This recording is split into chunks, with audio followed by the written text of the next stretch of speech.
Hello, this is Tony Heller from RealClimateScience.com with another reminder about how awful the low CO2 climate of the last century was. Earlier this evening, a climate alarmist was complaining to me about the non-stop thunderstorming of the past few days. He believes that the thunderstorms were caused by global warming. So I informed him of what the weather was like on this date in 1913.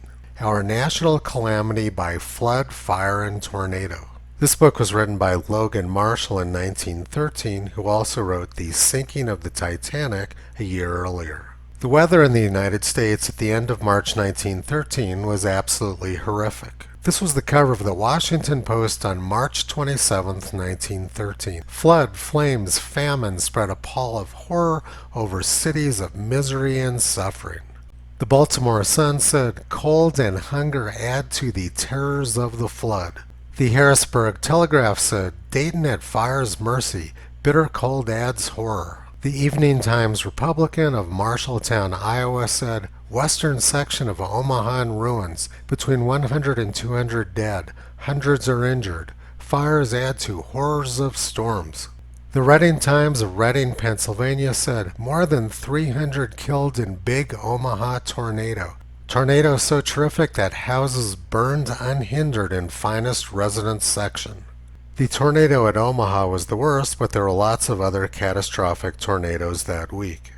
Easter Sunday, March 23, 1913, began cloudy, allowed only a peep of afternoon sun, and ended with the worst tornado disaster in Terre Haute, Indiana's history. 17 people died that night and at least 150 others were injured. The LA Times reported 9 full days of deadly storms. March 15th, severe blizzard sweeps over northwest and middle west from the Dakotas to Illinois. March 16th, hurricane strikes Mobile, Alabama and leaves 1,000 homeless. Many Georgia towns flooded by excessive rains. March 17th, blizzard at Tampa, Florida, much damage to property. March 21st, blizzard and storm ravages Middle West and Southwest. Approximately 150 persons killed. March 23rd, tornado in Kansas, Iowa, Nebraska, and the Dakotas. Omaha in flames. Hundreds reported to be dead. March 24th, tornado hits Illinois and Indiana, causing much destruction and loss of life in vicinity of Terre Haute. Devastating tornado sweeps Omaha. Hundreds of lives lost in worst storm in history of Nebraska. Fire raging and many charred bodies found in ruins. The greatest cataclysm in American history, the uncontrollable forces of nature, the devastation of Omaha, the trail of the tornado, the flood horrors deathless in Ohio and Indiana. The Grim Reaper cuts a wider swath. The unprecedented succession of tornadoes, floods, storms, and blizzards, which in March 1913 devastated vast areas of territory in Ohio, Indiana, Nebraska, and a dozen other states, which were followed fast by the ravages of fire, famine, and disease. One of the victims of the tornado at Omaha was picked up by the tornado and his body left suspended in the broken and twisted limbs of a tree. Massive flooding in Ohio which almost completely submerged houses. The death-bearing flood at Dayton. National Guardsmen rescue imprisoned families. Harrowing stories of suffering and heroism. The flooding was just as bad in upstate New York. Hundreds of buildings were demolished by the tornado at Terre Haute, Indiana, and many lives were lost. The 3 floods in Indiana, devastation in eastern Indiana, the desolation of Indianapolis and the valley of the White River. The death-dealing tornado at Omaha. There were tornadoes coast to coast that week across the United States.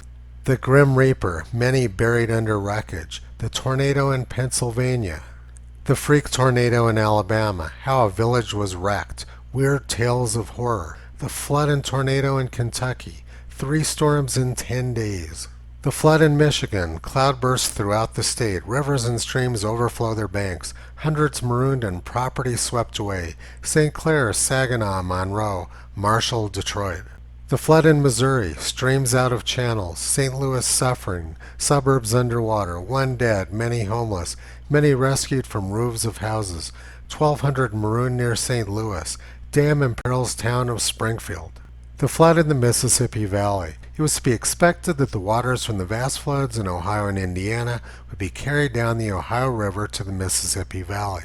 On Sunday, March 30th, dwellers along the Mississippi prepared to face the worst flood in the history of their valley. The second half of March 1913 was incomprehensibly awful, and if we had weather like that now, climate experts would say they were 99% certain it was due to the increase in carbon dioxide over the past century. And academics would of course demand immediate world communism as a remedy for the bad weather.